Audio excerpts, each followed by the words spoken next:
It is Sweet Valley High O'Clock, and it's time for us to delve into book number 2, Secrets, where Jessica is evil again.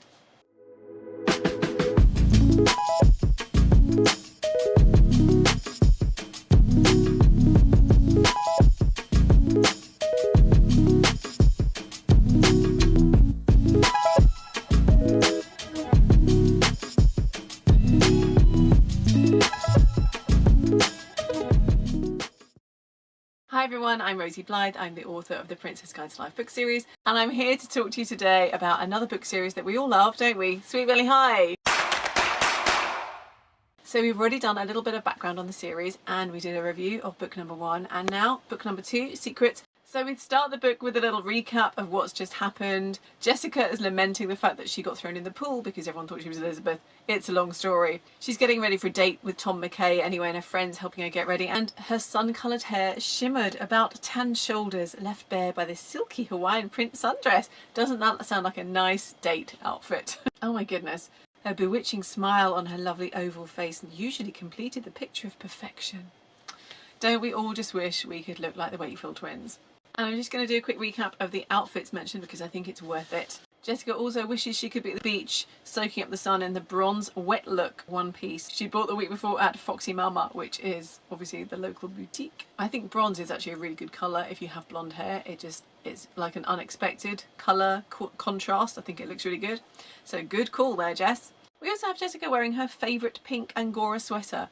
I was not aware that people in California wore a whole lot of Angora. I would have thought it'd be way too warm, but then I guess this is autumn, if it's just the beginning of the school year, so even so, it's California, that seems like it would be too hot. We also have a mention of a ribbed burgundy sweater dress, and I realised that I have a ribbed burgundy sweater dress. And the reason I'm wearing this mint green vest top, I realised that I actually have the same vest that Jessica is wearing on this cover. So it appears that I have been subconsciously doubling Jessica's wardrobe for all these years. That doesn't actually surprise me that much because obviously I read these books in my formative years, obviously made quite an impression on me, but yeah, that's kind of weird. So we have a slight continuity error at the beginning of the book because Double Love ended with Enid turning up and being like, oh my goodness, Liz, something awful's happened, I can't even tell you. And then this book opens with them baking cookies together, and Elizabeth's just like, oh, well, Enid's on edge about something, maybe she'll talk about it at some point. So I guess that could have continuity. I guess she could have turned up and maybe Liz was like, oh, let's make cookies and then maybe you'll feel comfortable in a bit to talk. But it's a bit strange that like she came in saying there is something wrong and then they're just pretending that didn't happen. So 2 books in and we have a continuity error, which I think just about sums up Sweet Valley. We talked in a previous video about how Francine Pascal made this Bible for all of her ghostwriters to follow, but I think maybe they just kind of decided against certain things as the series went on. They were like, oh, let's just forget that. So continuity is not the greatest strength in Sweet Valley, along with realism. But anyway, so Enid confesses to Elizabeth that she was a bit of a troubled teen. This was obviously before they knew each other. She got up to all sorts. So Enid used to go out with this guy called George, got into trouble together, and she kind of hit rock bottom when they hit a kid with their car because they were drunk because they were out of their heads.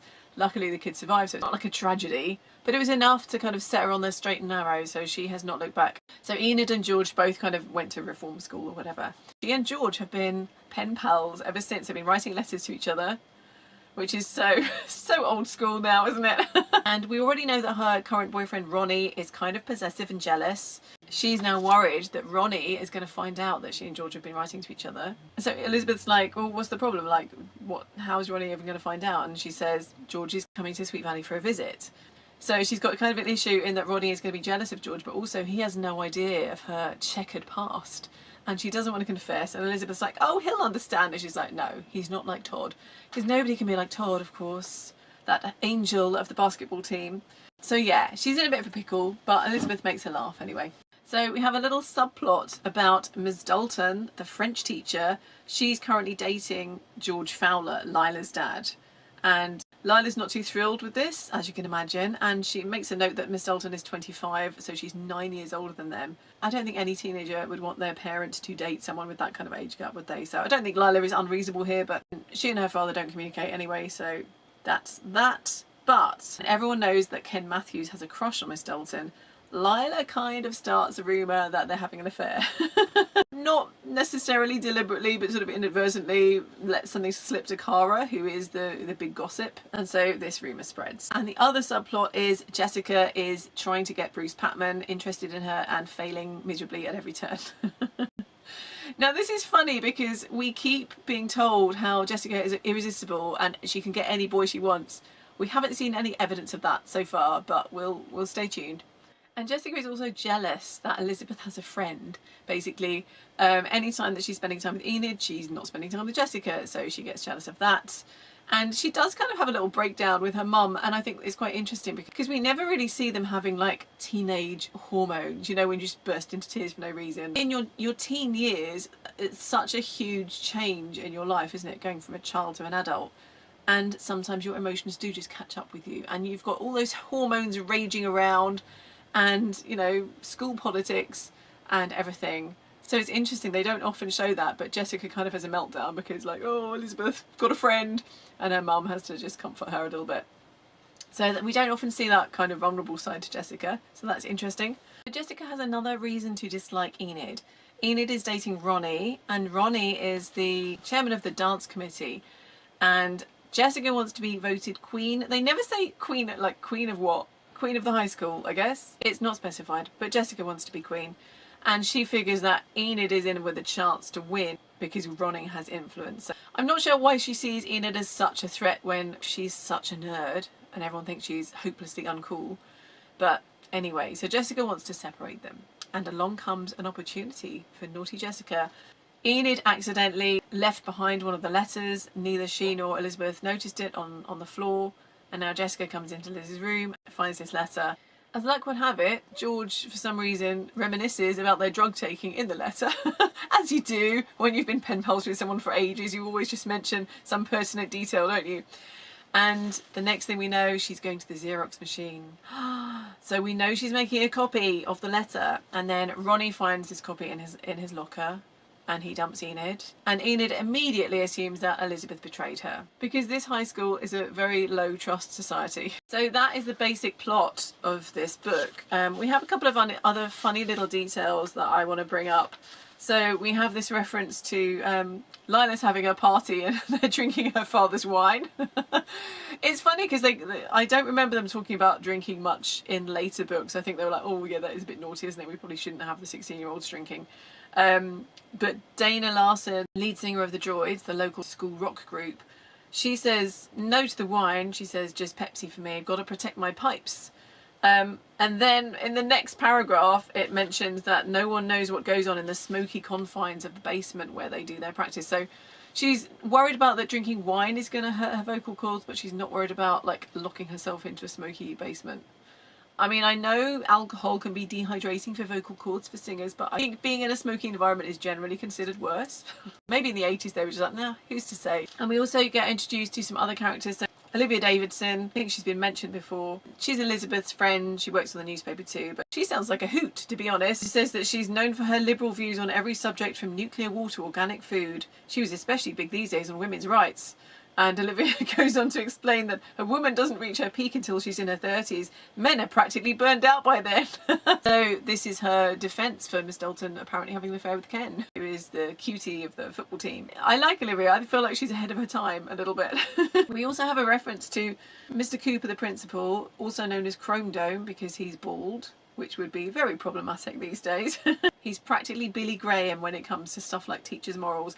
Now, if you live in the States, I'm sure you know who Billy Graham is, but I feel like in the UK he wasn't as well known. If you don't happen to know, Billy Graham was like probably the biggest preacher of the 20th century. Like, he didn't die that long ago. He was still preaching into old age. But yeah, I feel like a lot of British people wouldn't know who he was. I knew who he was because I grew up in the church. So I was like, yeah, Billy Graham, okay. But it's kind of an interesting reference for a secular book. So we have this little subplot about the rumour going around school that Miss Dalton and Ken Matthews are having an affair.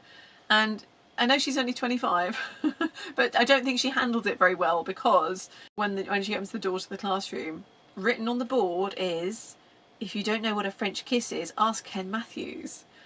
Now, I would assume that most experienced teachers would be like, you kids, and they just go and wipe it off. but because she's, I guess, not very experienced, well, it says Elizabeth gasped. She felt sick, but her reaction was nothing compared to Miss Dalton's, who reeled back as if she'd been slapped, burst into tears, and rushed out into the corridor. So a little bit of a melodramatic overreaction there, I think. Like, that's not how to make everyone stop gossiping about you. So anyway, it says it's all over school that Ronnie and Enid had broken up, and that Elizabeth had had something to do with it, because Enid just like yells at her for betraying her, and Elizabeth's like, I didn't. Jessica gets in between them and basically tells them both bad things about each other. So she's like, oh yeah, Liz did let it slip, and then she's saying to Elizabeth like, oh, Enid was saying horrible things about you. So she's very manipulative, as always. So they're all kind of stupid, because this incriminating letter went missing in the Wakefield house. Elizabeth's denying having anything to do with it. I wonder who could have done this. Enid even says, the next thing you'll be telling me is that your room is bugged. Now you'd think both of them would just at that point stop and think like, oh yeah, Jessica lives in that house. But they don't.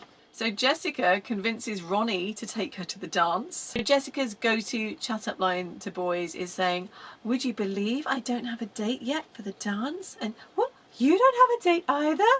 And this is how she always asks men out. Anyway, she convinces Ronnie to take her. And Elizabeth's like, why is Ronnie phoning up for you? And she's like, oh yeah, I'm going to the dance with him because I'm trying to get him and Enid back together because I figure then she won't be so mad at you. And Elizabeth, ever trusting and naive, is like, oh, okay, yeah, that's nice of you, thanks. Because she's stupid. And we have more references to Hollywood hunks who were like in their 40s and 50s at the time of writing, but the writers are like, yeah, Mr. Collins, he's like Robert Redford, yeah, super sexy right now. Todd says to Elizabeth, hey, you don't look too happy for someone who's going to the dance tonight with the most fantastic guy on the West Coast. She forced a weak smile. Burt Reynolds is taking me to the dance. Again, Burt Reynolds in his mid-40s at the time of this book coming out. So I don't know why they couldn't just kind of have a... I suppose they couldn't Google. But they should have probably done a bit of research to find out like who teenage girls were hankering after in the 80s and just maybe sprinkled some of those into the book. We also have a little reference to Elizabeth's Eyes and Ears gossip column at school, in which she mentions a story about Winston Egbert and his wrong turn down a one-way street during driver's ed. Winston Egbert is meant to be her friend. So why is she like telling embarrassing stories about him in the gossip column? I thought it was meant to be fun. Anyway, I just think that's mean. So Elizabeth is telling Todd about all the problems, that Enid won't talk to her. And she says, if I didn't know better, I'd swear someone was feeding her lies about me. But who would want to do such a terrible thing like that? And Todd is like, oh, you know, she'll come round. She's not going to believe lies for long. Elizabeth then says, Jess says I'm better off without her, but I really miss her. And Todd is like, yeah, I wouldn't exactly call your sister the world's foremost expert on friendship. Look at what she almost did to us. So it's like they're skirting around the fact that it's so obviously Jessica. Like they're almost saying it, and then they're just like, no, let's not put those things together. So it's only when Elizabeth finds the missing letter that she kind of goes, oh, okay, it must have been Jessica. Anyway, in the meantime, the big dance is coming up. And Enid goes around to Miss Dalton's apartment. Miss Dalton has been off work. Everyone just seems to take time off when they just don't feel like going into work or school or whatever. It seems very unusual to me. But if you're a teacher, can you imagine like, oh, I just want to stay home, I don't want to see anyone. And then one of your students comes to your house. Like, oh yeah, that's all you need, isn't it? So Enid and Miss Dalton kind of have a bit of a commiseration session. Miss Dalton's like, are you sure Elizabeth did this? It doesn't sound like something she would do. And convinces her to talk to her again. Miss Dalton convinces Enid she should go to the dance. So just as well that Enid was brave and was going to go by herself, because George turns up out of the blue and he's gorgeous. So it says this couldn't be the same George Warren she'd last seen 2 years ago. The boy standing before her now was at least a foot taller. A tower of tanned muscle topped by a gorgeous white smile and the sexiest eyes Enid had ever been hypnotised by. This ghostwriter knows how to write, don't they? So he's completely turned his life around and he's gorgeous. So Enid wins at life.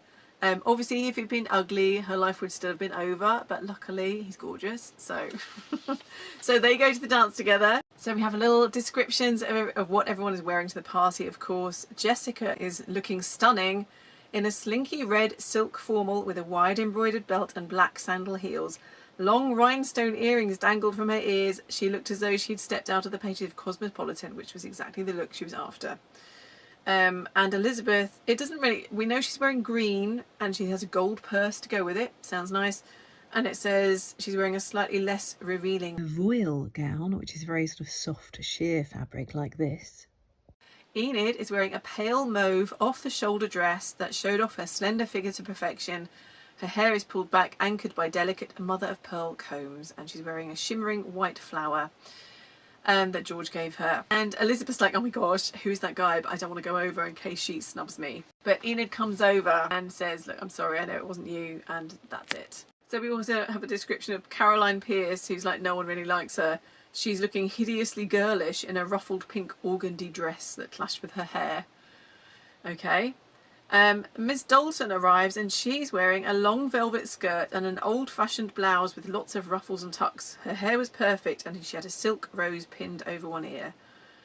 Do you know what? This is not how I imagine 80s parties to go. I think just from the like movies that I've seen, they always seem to be wearing like short mini skirts and I don't know, fluorescent green and stuff like that. So it's interesting to see that they were, that sounds more like 70s actually, like a long skirt and blouses. That sounds very kind of Stepford Wives. So maybe 70s styles were still around. Anyway, Miss Dalton luckily has learned to deal with teenagers, because when someone calls out, hey Miss Dalton, where's Ken? A rude voice hollered. She just smiles, which is just what she should have done in the first place. Like, if you're a teacher, the kids in your class are going to give you hassle whether you're having an affair with one of them or not. So it's just as well she'd learned to deal with it. Anyway, so Enid and Elizabeth make up, and Elizabeth says the fact remains that someone did tell, and I happen to know who it was. And Enid asks her who. Elizabeth says, I can't say, but I want you to know that the person responsible isn't going to get off with a few scratches of her own. And Enid's just like, oh, you know what, I'm over it anyway, so don't even worry. But I have to say, like, you could never really be friends with Elizabeth, could you? Because she's always going to lie to protect Jessica. And people are probably going to kind of know. Like, anytime she's like, yeah, I can't say who did this horrendous thing. That, oh, it was Jessica, was it? But it's just like, there's this, like, there'd always be a block, wouldn't there? You could never actually be, like, really, truly friends, because she's always going to put Jessica above everyone else. So Elizabeth's idea of getting revenge on Jessica is to tell everyone that Jessica really wants Winston to be voted king of the school dance or whatever. How many dances do they have? It's like a dance every week in this place. Really set me up for some disappointment about how many school dances I'd be going to when I was 16, I'll tell you. Jessica really wants Bruce to win so that she will be with him at like every school event. But Winston wins because Elizabeth put it out there. But then, again, like, Winston's meant to be Elizabeth's friend, but she uses him as punishment for Jessica here. So we have this little confrontation between Jessica and Elizabeth, where Jessica's like, I know it was you who told everyone that I wanted Winston to win. Why did you do that? And Elizabeth says, look, I know that you're the one who tried to ruin Enid's life, and you passed on this letter to Ronnie and everything. And Jessica's just like, well, I'm not going to be queen next to Winston. I'll resign. What are you going to do about it? And Elizabeth says, I will tell everyone what you did. Jessica was really frightened now. Deep down, she knew what an awful thing it was she'd done. Not even Cara would have gone that far. Now, I have to just point out, in the last book, Jessica accused Todd Wilkins of assaulting her. And that's just been, like, completely forgotten. Like, no one cares. And, well, to be fair, Elizabeth's the only one who knows, and she knows it was a lie. But I think that's far worse than, you know, essentially telling the truth about Enid. I mean, it was very underhanded, but she wasn't actually making up something that wasn't true. She was just going, oh, Ronnie, by the way, did you know that your girlfriend's an ex-con, kind of thing. She was only telling the truth, and she was only ending a relationship that would have ended anyway, because, like, as soon as Ronnie knew she was writing to George, he ended it. So it kind of, you know, it was a natural conclusion to that relationship, and it all worked out for it anyway. So it was bad, but I do think that what she did in Double Love was worse. Anyway, what do you reckon? So Elizabeth is the one who suggests to the photographer, like, oh, let's get a kiss from the king and queen. And it says, Jessica steeled herself for the inevitable, cringing inside as she was forced to endure Winston's damp kiss. Which is kind of gross if you don't like someone. But Elizabeth is using Winston to punish Jessica. That is not very nice. So anyway, we don't get a proper kind of teaser at the end, but we know that it's going to be about Bruce and Jessica, because she is, like, determined she's going to get her claws into him at some point. And that's Secrets. So actually, I say that it's a shorter book, but there weren't as many subplots as Double Love, but there were a few going on there, weren't there? And this cover is one of the rare ones where we have the little treat of seeing the original photography, which is cool. I guess the sessions always took twice as long because they were photographing one person as twins. So the best Jessica moment, I think, is when Jessica says, is this sweater dress okay? You don't think it makes me look fat, do you? Elizabeth replies, yes and no. And Jessica is like, how dare you suggest I'm fat? We weigh exactly the same for your information. And Elizabeth's like, no, I meant, yes, the dress is fine. No, it doesn't make you look fat. Which is kind of a smart arsey response, but there you go. And I think the best Elizabeth moment, or the most quintessential Elizabeth moment, is her going, yeah, I can't say who did this thing to you. I don't know why Elizabeth doesn't just say, look, it was my sister. She can be such a bitch sometimes. I'm really sorry for her behaviour, but she's my sister, so I love her and I'm going to forgive her anyway. So yeah, that was her most quintessential, like, I can't tell you. She could, if she wanted to.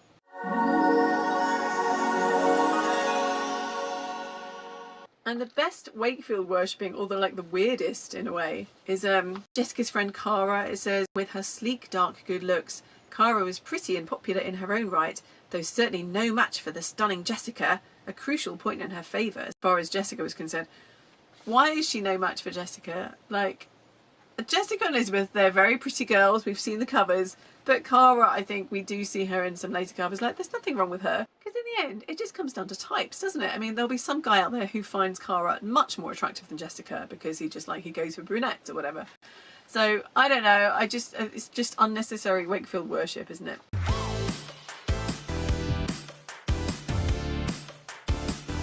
When Cara is trying to make Jessica feel better about the fact that she got thrown in the pool, she says, you know, you really did look kind of sexy, like Bo Derek in that beach scene in 10. I feel like 10 is one of those movies that it used to be considered a classic. I never really hear anyone talk about it anymore, but it's famous for Bo Derek, the blonde with cornrow braids, plaits, whatever you want to call them. That was kind of iconic for, I think it was 1980 it came out in. So yeah, they were up on the movie trends. So that was book 2, Secrets. I can't promise I will always match my outfit to the cover. In fact, I can absolutely promise that I won't. But I hope that you'll join me for future videos. So thank you for liking this video. Thank you for subscribing to the channel, and I will look forward to seeing you soon. Bye.